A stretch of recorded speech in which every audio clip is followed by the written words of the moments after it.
Siyaphila.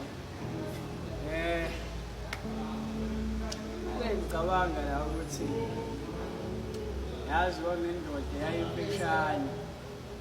Emfishaneni bayo le ndoda kuthiwa le ndoda kwakuyindoda eyayidelela abantu bengayithandisisi. Ukuthi ngenye imini mengabizwa abantu bekhuluma ngoNkulunkulu kwangazuthi yayinabo bahleka noma ibahlambalaze noma ekhulume kabi ibabukise njalo ngaso sonke isikhathi eba nemibuzo engangokuthi impela noNkulunkulu ngiyamkhonza kodwa ngimboni. Kwesinye isikhathi kube yikona ukuthi ngikhonza uNkulunkulu kodwa still namanje impilo yenu imile.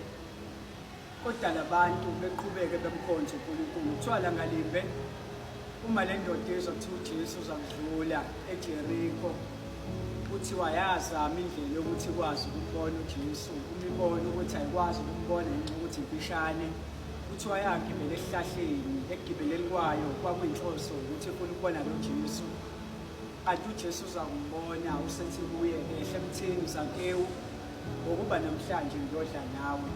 Kuthiwa isixuku esasihamba noJesu samangala ukuthi awukungani azokhetha nomuntu odelela kangaka, nomuntu ohamba esihlambalaza mengabe sikhuluma ngegama lakhe.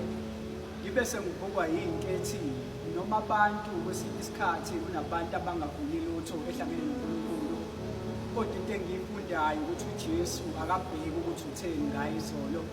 Uma usuyimisele ngokumazi yena uyakwamukela, akanankinga nezono usuzenzile namacala unawo, noma ngabe uyisola kangakanani ngey'nkinga onazo. Kodwa ngifuna ukukutshela into eyodwa, uma uNkulunkulu usulenza icebo lokuthi uyafuna ukumbona, uNkulunkulu uzakumbona empilweni yakho.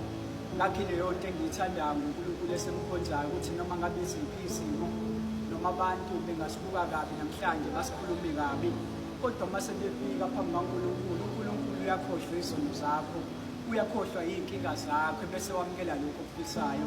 UZakewu engafuni lutho ehlanganisa yena noNkulunkulu, ezenza ihlaya ngaNkulunkulu wethu, kodwa kwathi lapho esefuna khona ukumbona, uNkulunkulu wakubona ukumlangazelela kwakho ukuthi waze wagibela ngisho esihlahleni ngenxa yokuthi uyafuna ukumazi noNkulunkulu.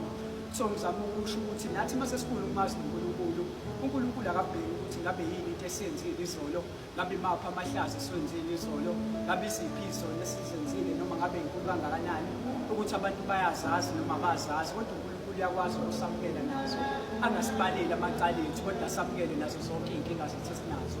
Ubani umuntu besingamkhonza umuntu obengaba njalo athi noma sesenze okubi sesibonile phambi kobuso bakhe, kodwa phinde akwazi ukusipha amandla ukuthi asisondeze, asixolele, akwazi ukusibuyisa sibe ngabantwana bakhe. Ngibe sengibuke yizwe lithi ongqungquzayo uyakuvulelwa, ocelayo uyakuphiwa, atholambile uyakusuthiswa, nalowo womile uyakuphuziswa akaphinde ome. So ngisosho njalo ukuthi uNkulunkulu uma sesesimfuna, uNkulunkulu akabheki ukuthi abantu bakwazi kanjani, kodwa uyakwamukela nalokho nakho, ngoba uyazi ukuthi ekugcineni kosuku wena umntwana wakhe.